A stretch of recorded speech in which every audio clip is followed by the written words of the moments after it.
सबको नमस्कार। दिल्ली के अंदर अब धीरे धीरे कोरोना की स्थिति बेहतर होती जा रही है। उसी को देखते हुए पिछले हफ्ते से हम लोगों ने अनलॉक करने की प्रक्रिया शुरू की थी। ये ज़रूरी है कि अगर कोरोना की स्थिति बेहतर हो रही है तो अर्थव्यवस्था को वापस पटरी पे लाना भी बहुत ज़रूरी है। पिछले हफ्ते हमने कंस्ट्रक्शन वर्कर्स और फैक्ट्री, ये दो सेक्टर्स खोले थे। पिछले एक हफ्ते से कंस्ट्रक्शन एक्टिविटीज़ और फैक्ट्री दोनों खुले हुए हैं, लेकिन कोरोना की स्थिति अभी कंट्रोल में है। पिछले 24 घंटे में लगभग 400 के करीब केस आए हैं। 500 से भी कम हो गए अब केसेस। 400 के करीब केसेस आए हैं और 0.5% के करीब पॉजिटिविटी बची है, संक्रमण दर बची है। तो स्थिति काफ़ी कंट्रोल में है और भगवान करे ऐसे ही कंट्रोल में रहे।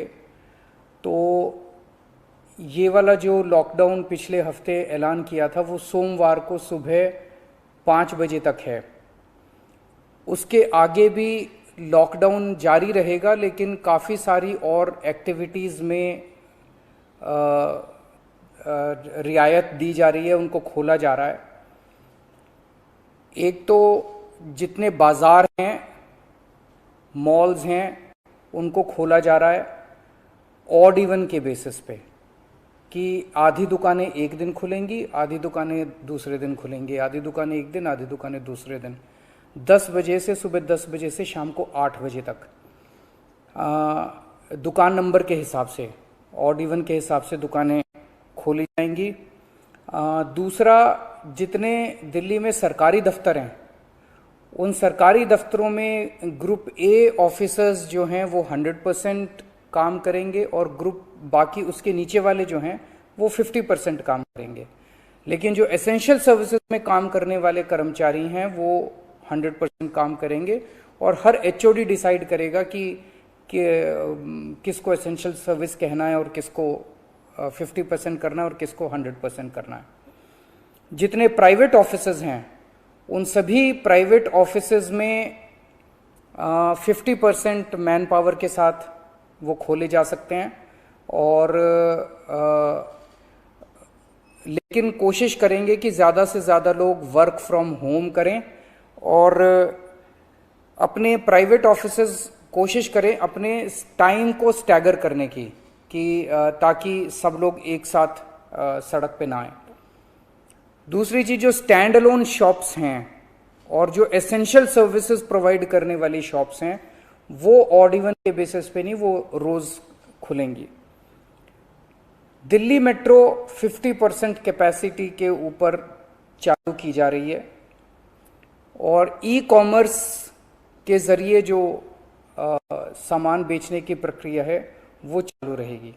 तो मोटे मोटे तौर पे ये चीज़ों की रियायत दी जा रही है और मैं उम्मीद करता हूँ इसके बाद देखेंगे कि आने वाले हफ्ते के अंदर भी कोरोना की स्थिति अगर काबू में रही तो और कई सारी एक्टिविटीज़ को फिर उसके अगले हफ्ते खोलेंगे। थर्ड वेव कहा जा रहा है, एक्सपर्ट्स कह रहे हैं कि थर्ड वेव आएगी। कब आएगी, कितनी भयावह होगी, इसके बारे में किसी को कोई जानकारी नहीं है। लेकिन एक जिम्मेदार सरकार होने के नाते हमारी जिम्मेदारी बनती है कि उसकी पूरी तरह से हम तैयारी करें, ताकि अगर थर्ड वेव आती है, अगर बहुत भयानक होती है, तो सरकार उस वक्त जनता के लिए तैयार हो। इसकी तैयारियां पूरे जोर शोर से दिल्ली सरकार के अंदर चल रही हैं और कल लगभग 6 घंटे तक मैंने 2 अलग अलग मीटिंग ली, एक्सपर्ट्स के साथ बात की, जिन ऑफिसर्स ने अभी कोरोना के दौरान काम किया था उनके साथ बात की। हमने 2 कमिटीज़ बनाई हैं, उन दोनों कमिटीज़ के साथ मैंने बहुत डिटेल में चर्चा की। एक चीज़ हम लोगों को ये तय करनी थी, इस बार कोरोना की जो पीक आई थी, मतलब एक दिन में मैक्सिमम कितने केस आए, लगभग 28,000 के करीब केसेस आए थे एक दिन में, 22 या 23 अप्रैल के आसपास। अगली पीक कितनी हो सकती है, तो ये तय किया गया कि अगली पीक 37,000, एक्सपर्ट्स के साथ बात करके, ऑफिसर्स के साथ बात करके, सबके साथ बात करके, कि 37,000 पीक मान के इसकी तैयारी शुरू की जाए। इसका मतलब ये नहीं है कि अगर इससे ज़्यादा की पीक आएगी तो हम तैयार नहीं हैं, हम उसके लिए भी तैयार हैं।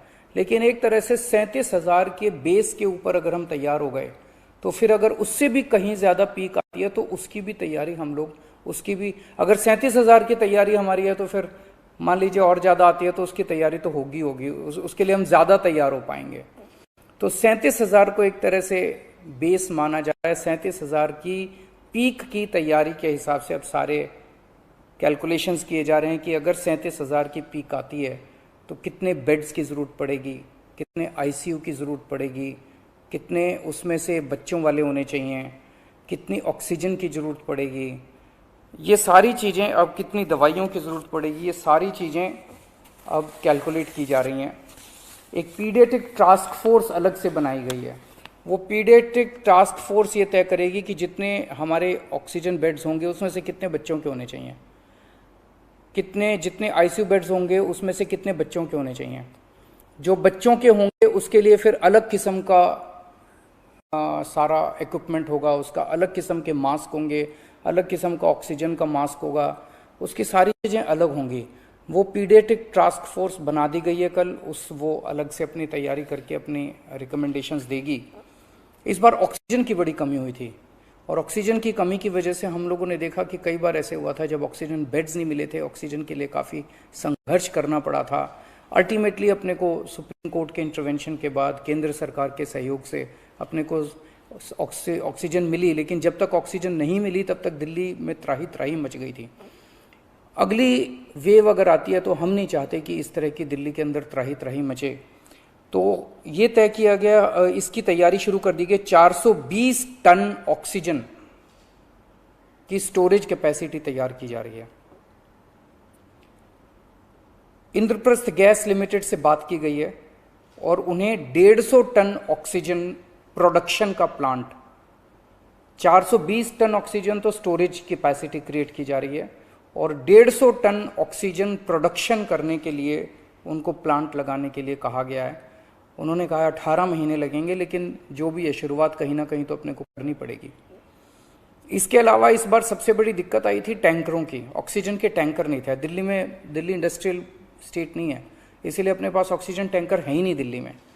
तो 25 ऑक्सीजन टैंकर्स खरीदे जा रहे हैं ताकि अगर इस तरह की दिक्कत आए ऑक्सीजन की तो हमारे पास अपने टैंकर होने चाहिए। 64 छोटे छोटे ऑक्सीजन के प्लांट्स लगाए जा रहे हैं, वो ऑलरेडी लग रहे हैं और हमें उम्मीद है कि अगले कुछ हफ्तों के अंदर, 1-2 महीने के अंदर ये 64 ऑक्सीजन प्लांट्स लग के तैयार हो जाएंगे। अब ये जो हमने डिसाइड किया कि 37,000 केसेस की पीक के हिसाब से हम काम करेंगे, तो उसके हिसाब से तय किया जाएगा कि कितने ऑक्सीजन बेड्स की ज़रूरत होगी, कितने आईसीयू बेड्स की ज़रूरत होगी। उसके हिसाब से फिर तय किया जाएगा कि कितने ऑक्सीजन सिलेंडर्स की ज़रूरत होगी। जैसे अभी थोड़े दिन पहले हमने 6,000 सिलेंडर चाइना से इंपोर्ट किए थे, तो और कितने ऑक्सीजन सिलेंडर्स की ज़रूरत होगी और कितने ऑक्सीजन कॉन्सेंट्रेटर्स की ज़रूरत होगी। अगले आने वाले 1-2 महीने के अंदर ढेर सारे ऑक्सीजन कॉन्सेंट्रेटर्स दिल्ली सरकार खरीदने जा रही है। दवाइयों को लेकर 2 अहम निर्णय किए गए। एक तो ये कि इस वेव में ये देखा गया कि व्हाट्सएप खूब तेजी से, व्हाट्सएप के ऊपर दवाइयाँ खूब तेजी से प्रिस्क्राइब की जा रही थी और उसके ऊपर मतलब बात फैल जाए कि ये दवाई बड़ी अच्छी है तो पूरे समाज के अंदर, पूरे शहर के अंदर, पूरे देश के अंदर उस दवाई की अफरा तफरी मच जाती है। तो एक डॉक्टर्स की और एक्सपर्ट्स की टीम बनाई जाएगी। अगर किसी दवाई की डिमांड होती है तो वो डॉक्टर्स एग्जामिन करके बताएं कि इस दवाई से कोरोना में फायदा होगा कि नहीं होगा। अगर डॉक्टर कहते हैं होगा तो सरकार उस दवाई को मुहैया कराने की कोशिश करेगी, और डॉक्टर अगर कहते हैं कि ये दवाई बिल्कुल बेकार है, इससे कोरोना में कोई फायदा नहीं होगा और लोग इसके पीछे भागना बंद करें, तो जनता को उसके बारे में जागरूक किया जाएगा कि इस दवाई के पीछे भागना बंद कीजिए। एक ये। दूसरा, जो जो इम्पोर्टेंट दवाइयाँ हैं उनकी लिस्टें बना ली गई हैं, उसका कितना बफर, कितना स्टॉक चाहिए होगा उतना बफर स्टॉक क्रिएट किया जाएगा। एक्सपायरी डेट्स किस दवाई की कितनी है, एक्सपायरी डेट्स को ध्यान में रखते हुए उन सभी दवाइयों का बफर स्टॉक क्रिएट किया जा रहा है ताकि अगर जरूर, और प्राइवेट अस्पतालों के भी आदेश दिए जा रहे हैं कि वो भी अपने बफर स्टॉक्स इस तरह से तैयार रखें ताकि अगर महामारी आती है तो हम उसके लिए तैयार रहें। इसके अलावा 2 जीनोम सीक्वेंसिंग लैब्स बनाई जा रही हैं एलएनजेपी हॉस्पिटल में और आईएलबीएस में, ताकि हमें भी पता रहे कि दिल्ली के अंदर जो भी वेरिएंट आ रहा है वो वेरिएंट कौन सा वेरिएंट है, पुराने वाला है या कोई नया वेरिएंट आ गया है, और हमें इस बारे में क्या एहतियात बरतने की ज़रूरत है, हम एक्सपर्ट से पूछ सकते हैं। तो ये बहुत सारी चीज़ें कल चर्चा हुई, ये कुछ चीज़ें मैंने आपको बताई हैं और आपको यही आश्वासन देना चाहता हूँ कि आपकी सरकार पूरी तरह से 24 घंटे लगी हुई है इसमें। मैं उम्मीद करता हूँ कि अब कोई तीसरी वेव नहीं आनी चाहिए, उसके पहले हम कोशिश करेंगे अपने लोगों को वैक्सीनेट कर दें, लेकिन अगर तीसरी वेव आती है तो लोगों को तकलीफ़ नहीं होनी चाहिए, इसके बारे में हम पूरी कोशिश करेंगे। नमस्कार।